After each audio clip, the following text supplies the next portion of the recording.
ہزاروں سالوں پہلے کی بات ہے۔ مصر کی سرزمین پر حکومت کرنے والا دنیا کا سب سے ظالم اور گھمنڈی بادشاہ فرعون تھا۔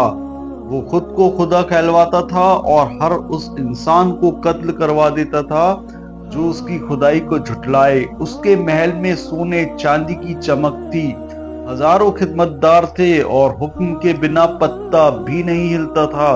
اسی فرعون کی بیوی تھی آشیہ بنت مزاحم، ایک بے حد خوبصورت، عقل مند اور نرم دل عورت۔ دنیا نے انہیں ملکہ کہا، لیکن ان کا دل ہمیشہ کسی سچے رب کی تلاش میں رہتا تھا۔ وہ جانتی تھی فرعون خدا نہیں ہو سکتا، کیونکہ اصلی خدا وہ ہے جو زندگی دیتا ہے اور موت دیتا ہے، بارش برساتا ہے اور دلوں کا حال جانتا ہے۔ ہر روز وہ فرعون کے ظلم دیکھتی تھی، کیسے وہ بنی اسرائیل کے مردوں کو غلام بنا کر رکھتا، کیسے ان کی عورتوں اور بچوں کو بے جان سمجھتا۔ ایک ملکہ ہو کر بھی ان کا دل تڑپ اٹھتا تھا۔ ان کا دل اکثر راتوں کو بے چین ہو جاتا، آسمان کی طرف دیکھ کر دعا کرتی، اے میرے رب، اگر تو ہے تو مجھے اپنے نور کی جھلک دکھا، مجھے حق اور باطل کے بیچ کا فرق سمجھا دے۔ حضرت آسیہ نے ہر وہ نعمت پائی جو دنیا مانگتی ہے، مگر سکون نہیں ملا، کیونکہ جس دل میں ایمان کی پیاس ہو اسے محل کی چکا چوند بھی تسلی نہیں دے سکتی۔ انہیں یہ احساس ہو چکا تھا کہ فرعون کی طاقت جھوٹی ہے اور یہ دنیا صرف ایک امتحان ہے۔ اسی تلاش اور بے چینی میں ایک روز نیل ندی میں ایک صندوق آتا ہے اور یہیں سے ایک نئی کہانی کی شروعات ہوتی ہے۔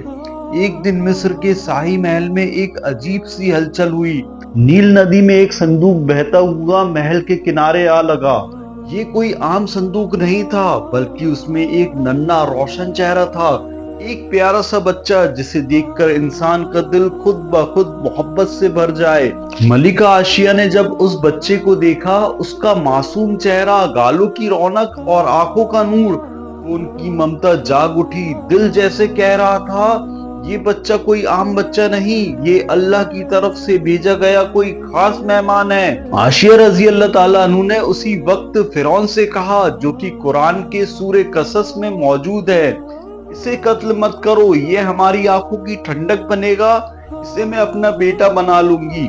حالانکہ فرعون کا حکم تھا کہ بنی اسرائیل کے ہر نوجوان لڑکے کو مار دیا جائے، مگر اس بچے کو دیکھ کر آشیہ نے اپنا فیصلہ سنا دیا اور فرعون کو ماننا پڑا۔ اسی وقت اللہ نے اپنے نبی موسیٰ علیہ السلام کو آشیہ کی نگرانی میں پہنچا دیا۔ یہ بچہ تھا وہی جسے اللہ نے فرعون کی تباہی اور حق کی بلندی کے لیے چنا تھا۔ آشیہ رضی اللہ تعالیٰ عنہ نے موسیٰ علیہ السلام کو اپنی گود میں پالا۔ ان کے دل میں اس بچے کے لیے نہ صرف ممتا بلکہ ایک عجیب سی تسکین تھی۔ ان کے دل کو پہلی بار سکون محسوس ہوا۔ وہ اب اکثر اس بچے کو دیکھتے ہوئے سوچتی، اس کا وجود مجھے میرے رب کے قریب کر رہا ہے، کیا یہ وہی راستہ ہے جس کی مجھے تلاش تھی؟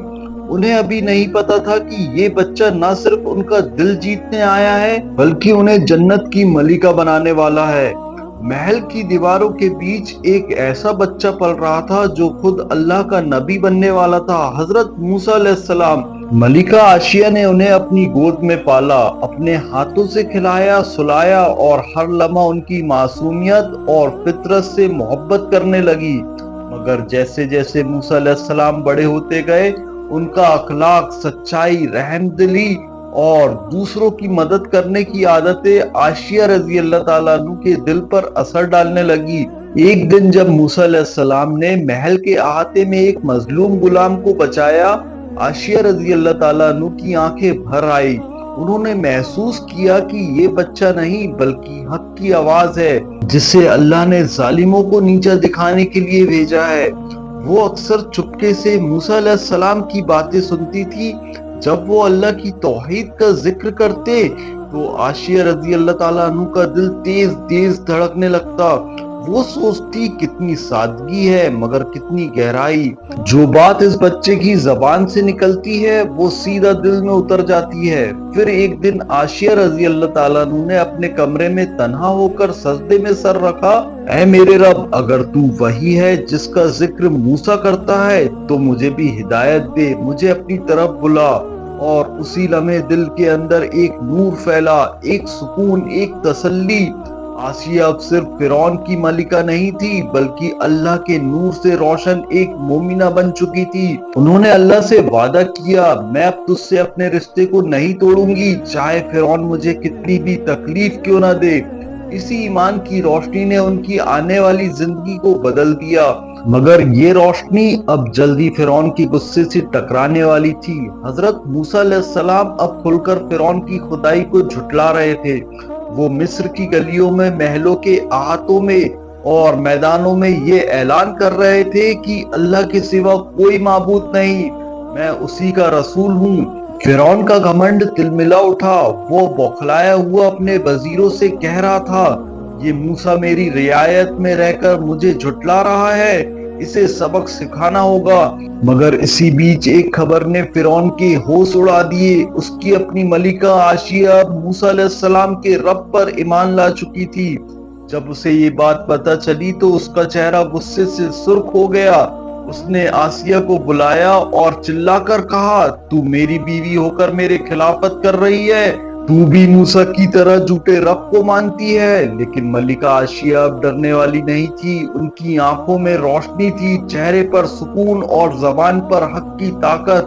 انہوں نے فرمایا، ہاں میں اسی رب پر ایمان لاتی ہوں جو آسمان اور زمین کا مالک ہے، جو دلوں کا حال جانتا ہے، موسیٰ اور ہارون کے رب پر۔ یہ سن کر فرعون آگ ببولا ہو گیا۔ اس کے اہنکار کو سب سے زور کا جھٹکا لگا تھا، کیونکہ اس کی بیوی اب اس کے جھوٹے خدا ہونے کو نکار چکی تھی۔ اس نے فوراً سزا کا حکم دیا، اس عورت کو زندہ رہنے کا حق نہیں، اسے ایسی سزا دو کہ ساری عورتیں سبق سیکھیں۔ مگر آسیہ رضی اللہ تعالیٰ عنہ اب ملکہ نہیں، اللہ کی مومنہ بندی بن چکی تھی۔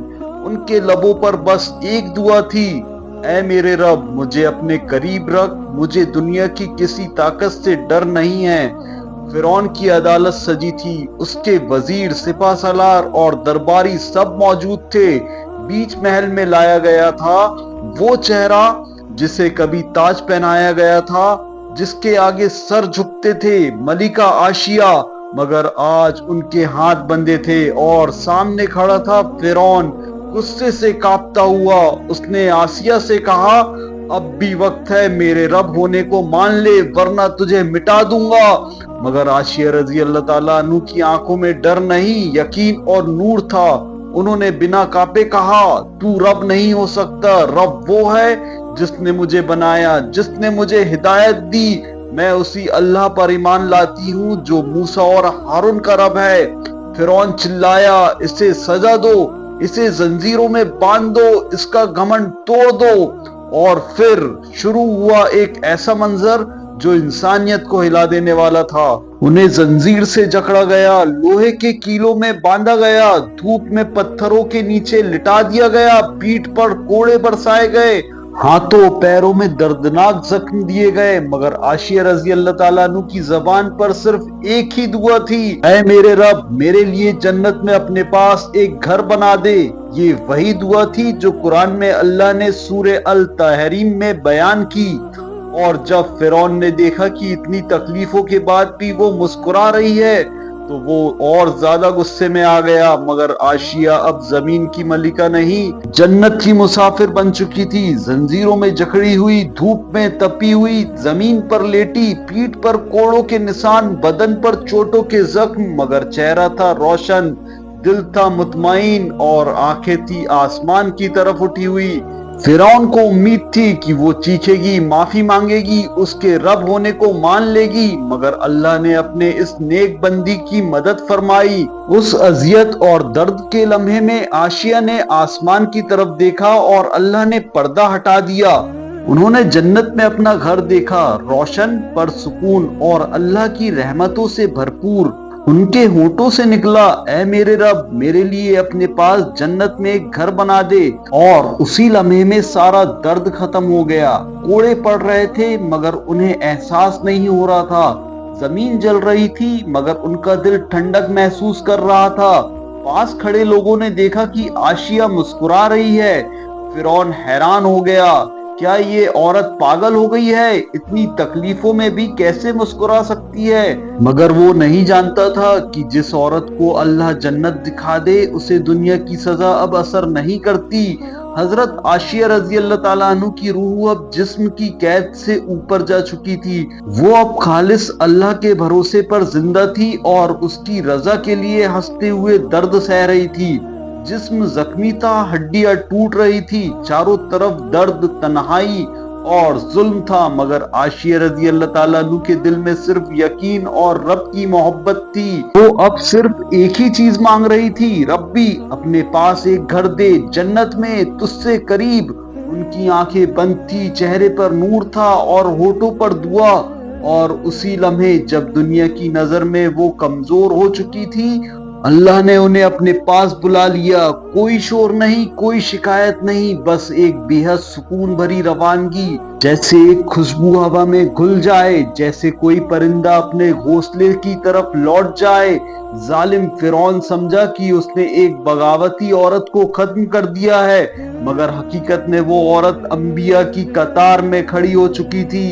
رسول اللہ صلی اللہ علیہ وسلم نے فرمایا، دنیا کی سب سے افضل عورتیں چار ہیں: حضرت مریم علیہ السلام، حضرت خدیجہ رضی اللہ تعالیٰ عنہ، حضرت فاطمہ رضی اللہ تعالیٰ عنہ اور حضرت عائشہ رضی اللہ تعالیٰ عنہ فرعون کی بیوی۔ یہ مسلم اور ترمذی کی حدیث ہے۔ ان کی روح اب ہر اس عورت کے لیے سبق بن چکی تھی جو ایمان اور صبر پر ڈٹی رہتی ہے۔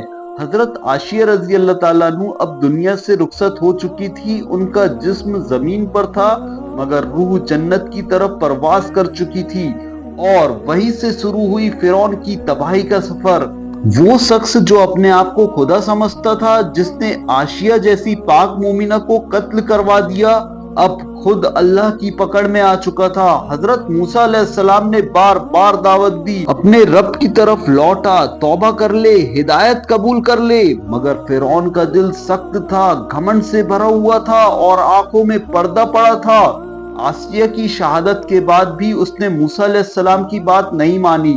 تب اللہ کا عذاب اترا، مصر میں سیلاب آیا، ٹڈیاں پھیل گئیں، خون کی بارش ہوئی، پانی کھارا ہو گیا، بیماریاں پھیل گئی، لوگ ڈرنے لگے، مگر فرعون اب بھی سمجھنے کو تیار نہیں تھا۔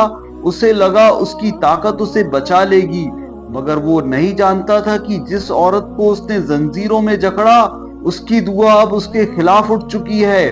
حضرت عائشہ رضی اللہ تعالیٰ عنہ کی روح اللہ کے قریب تھی، اور اللہ اپنے نیک بندوں کی دعاؤں کو رد نہیں کرتا۔ عائشہ کی قربانی نے ثابت کر دیا تھا کہ ایمان اور صبر کی طاقت دنیا کی کسی سلطنت سے بڑی نہیں ہوتی۔ حضرت عائشہ رضی اللہ تعالیٰ عنہ کی شہادت کے کچھ وقت بعد حضرت موسیٰ علیہ السلام نے اللہ کے حکم سے بنی اسرائیل کو مصر سے نکالنے کا حکم دیا۔ سینکڑوں سالوں سے غلامی میں دبے ہوئے لوگ اب اللہ کی طرف سے دی گئی آزادی کی طرف چل پڑے، لیکن فرعون کو یہ بات برداشت نہیں ہوئی۔ وہ اپنے لشکر کے ساتھ موسیٰ علیہ السلام اور ان کی قوم کے پیچھے نکل پڑا۔ سامنے تھا دریا اور پیچھے تھا فرعون کا ہتھیاروں سے بھرا لشکر۔ بنی اسرائیل ڈرنے لگے، مگر موسیٰ علیہ السلام نے کہا، جو کہ سورہ السورہ میں موجود ہے، ہرگز نہیں، میرا رب میرے ساتھ ہے، وہ مجھے راستہ دکھائے گا۔ اور اللہ کے حکم سے موسیٰ علیہ السلام نے اپنا آشا لاٹھی دریا پر مارا، اور دریا کے پانی نے دو حصوں میں راستہ بنا دیا۔ بنی اسرائیل اس سوکھی راہ سے نکل گئے، اور جب فرعون اپنے لشکر کے ساتھ اس راستے میں داخل ہوا تو دریا نے اپنا راستہ واپس لے لیا اور فرعون ہمیشہ کے لیے ڈوب گیا۔ اس وقت جب موت اس کے سامنے تھی، اس نے کہا، اب میں ایمان لاتا ہوں کہ اللہ ہی ایک ہے، اور موسیٰ علیہ السلام اور ہارون اس کا رسول ہے، مگر اب بہت دیر ہو چکی تھی۔ سورہ یونس میں اللہ تعالیٰ نے فرمایا، اب جب تو نے پہلے انکار کیا اور فساد پھیلایا، اللہ نے اسے مٹا دیا، مگر اس کی لاش کو بچا کر رکھا تاکہ قیامت تک لوگ اسے دیکھ سکے اور سبق لے۔ اور وہیں عائشہ رضی اللہ تعالیٰ عنہ کی دعا پوری ہو چکی تھی۔ ظالم مٹ گیا، حق قائم ہو گیا، فرعون مٹ گیا، ظلم اور گھمنڈ کی سلطنت دریا میں ڈوب گئی، مگر ایک نام ہمیشہ کے لیے امر ہو گیا، عائشہ بنت مزاحم رضی اللہ تعالیٰ عنہ۔ وہ کوئی نبی نہیں تھی، نہ کوئی معجزہ ان کے ہاتھ میں تھا، نہ کوئی لشکر، نہ تلوار، بس ایک دل تھا جو یقین سے بھرا تھا اور ایک زبان جو اللہ کا نام لیتی تھی۔ وہ اس دور میں جمی تھی پر تنہا تھی جہاں ایک آواز تھی اللہ کا نام لینے پر موت بن جاتی تھی، مگر انہوں نے خوف نہیں کیا، انہوں نے جھکا نہیں بلکہ اٹھ کھڑی ہوئی حق کے لیے۔ انہوں نے دعا کی، اے میرے رب، میرے لیے اپنے پاس جنت میں اپنا گھر بنا دے۔ حضرت عائشہ رضی اللہ تعالیٰ عنہ کا نام اب مسلمان عورتوں کی ہمت کا دوسرا نام ہے۔ جب بھی کوئی عورت اپنے ایمان کے لیے کھڑی ہوتی ہے، جب بھی کوئی بے گناہ ظلم سہتے ہوئے بھی اللہ سے رابطہ رکھتی ہے، جب بھی کوئی بغیر کسی طاقت کے سچائی پر ڈٹی رہتی ہے، تو ان کے دل میں حضرت عائشہ کی روح بول اٹھتی ہے۔ وہ ملکہ بنی تھی فرعون کی مگر مقدر بنی اللہ کی۔ وہ ہار گئی تھی زمین پر مگر جیت گئی تھی جنت میں۔ یہ تھی حضرت عائشہ رضی اللہ تعالیٰ عنہ کی بے مثال کہانی، ایک ایسی عورت جس نے دنیا کے سب سے ظالم بادشاہ کے سامنے صرف ربی اللہ کہہ کر پوری امت کی عورتوں کو سکھا دیا کہ ایمان کی طاقت کیسی ہوتی ہے۔ تو اسی طریقے سے یہ ویڈیو بھی مکمل ہوتا ہے۔ اگر آپ لوگوں کو یہ ویڈیو پسند آیا ہو تو ویڈیو کو لائک اور چینل کو سبسکرائب کریں تاکہ ایسی ویڈیو ہم آپ تک پہنچا سکیں۔